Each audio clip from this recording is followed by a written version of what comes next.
ಇನ್ನು ರಾಜ್ಯಾಧ್ಯಕ್ಷ ಸ್ಥಾನಕ್ಕೆ ಒಂದು ವೇಳೆ ಚುನಾವಣೆ ಘೋಷಣೆಯಾದ್ರೆ ಕುಮಾರ್ ಬಂಗಾರಪ್ಪ ಅವರನ್ನ ಕಣಕ್ಕಿಳಿಸಬಹುದು ಅಂತ ಮೂಲಗಳು ತಿಳಿಸಿವೆ. ಆದರೆ ಪಕ್ಷದ ಹೈಕಮಾಂಡ್ ವಿಜೇಂದ್ರ ಅವರ ಹೆಸರನ್ನ ಸರ್ವಾನುಮತದಿಂದ ಘೋಷಿಸಲು ಮುಂದಾಗಿರುವ ಕಾರಣ ಚುನಾವಣೆ ಘೋಷಣೆಯಾಗುವ ಸಾಧ್ಯತೆ ಕಡಿಮೆ ಎನ್ನಲಾಗ್ತಾ ಇದೆ.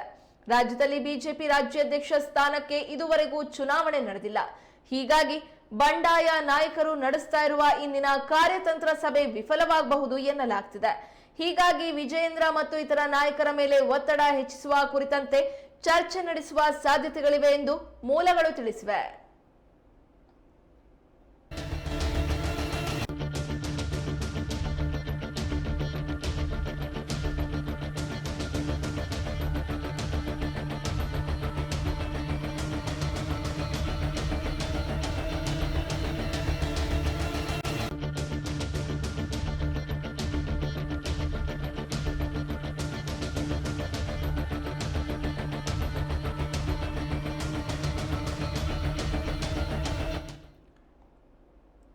ರಾಜ್ಯ ಬಿಜೆಪಿಯಲ್ಲಿ ಭಿನ್ನಾಭಿಪ್ರಾಯಗಳು ತಾರಕಕ್ಕೇರುವ ನಡುವಲ್ಲೇ ಬಿಜೆಪಿಯ ಹಿರಿಯ ಮುಖಂಡ ಶಾಸಕ ಬಸನಗೌಡ ಪಾಟೀಲ್ ಯತ್ನಾಳ್ ಬಣದ ನಾಯಕರು ಈ ದಿನ ಸಭೆ ನಡೆಸಿದ್ದಾರೆ.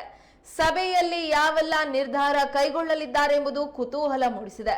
ಚುನಾವಣೆ ಮೂಲಕ ರಾಜ್ಯಾಧ್ಯಕ್ಷರ ಬದಲಾವಣೆಗೆ ಹೈಕಮಾಂಡ್ ಮುಂದಾದ್ರೆ ತಮ್ಮ ಬಣದಿಂದ ಅಭ್ಯರ್ಥಿಯೊಬ್ಬರನ್ನ ಕಣಕ್ಕಿಳಿಸುವ ಕುರಿತು ಸಭೆಯಲ್ಲಿ ಚರ್ಚೆ ನಡೆಯಲಿದೆ ಅಂತ ತಿಳಿದು ಬಂದಿದೆ.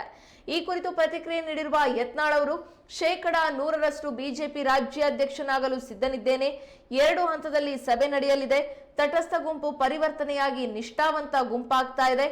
ಪಕ್ಷ ಉಳಿಸುವ ಗುಂಪು ದೊಡ್ಡದಾಗ್ತಿದೆ. ಎಲ್ಲದರ ಕುರಿತು ಚರ್ಚೆ ಮಾಡ್ತೇವೆ ಎಂದು ಹೇಳಿದ್ದಾರೆ. ಇನ್ನು ರಾಜ್ಯಾಧ್ಯಕ್ಷ ಸ್ಥಾನಕ್ಕೆ ಒಂದು ವೇಳೆ ಚುನಾವಣೆ ಘೋಷಣೆಯಾದ್ರೆ ಕುಮಾರ್ ಬಂಗಾರಪ್ಪ ಅವರನ್ನ ಕಣಕ್ಕಿಳಿಸಬಹುದು ಅಂತ ಮೂಲಗಳು ತಿಳಿಸಿವೆ. ಆದರೆ ಪಕ್ಷದ ಹೈಕಮಾಂಡ್ ವಿಜೇಂದ್ರ ಅವರ ಹೆಸರನ್ನ ಸರ್ವಾನುಮತದಿಂದ ಘೋಷಿಸಲು ಮುಂದಾಗಿರುವ ಕಾರಣ ಚುನಾವಣೆ ಘೋಷಣೆಯಾಗುವ ಸಾಧ್ಯತೆ ಕಡಿಮೆ ಎನ್ನಲಾಗ್ತಾ ಇದೆ. ರಾಜ್ಯದಲ್ಲಿ ಬಿಜೆಪಿ ರಾಜ್ಯಾಧ್ಯಕ್ಷ ಸ್ಥಾನಕ್ಕೆ ಇದುವರೆಗೂ ಚುನಾವಣೆ ನಡೆದಿಲ್ಲ. ಹೀಗಾಗಿ ಬಂಡಾಯ ನಾಯಕರು ನಡೆಸ್ತಾ ಇರುವ ಇಂದಿನ ಕಾರ್ಯತಂತ್ರ ಸಭೆ ವಿಫಲವಾಗಬಹುದು ಎನ್ನಲಾಗ್ತಾ ಇದೆ. ಹೀಗಾಗಿ ವಿಜೇಂದ್ರ ಮತ್ತು ಇತರ ನಾಯಕರ ಮೇಲೆ ಒತ್ತಡ ಹೆಚ್ಚಿಸುವ ಕುರಿತಂತೆ ಚರ್ಚೆ ನಡೆಸುವ ಸಾಧ್ಯತೆಗಳಿವೆ ಎಂದು ಮೂಲಗಳು ತಿಳಿಸಿವೆ.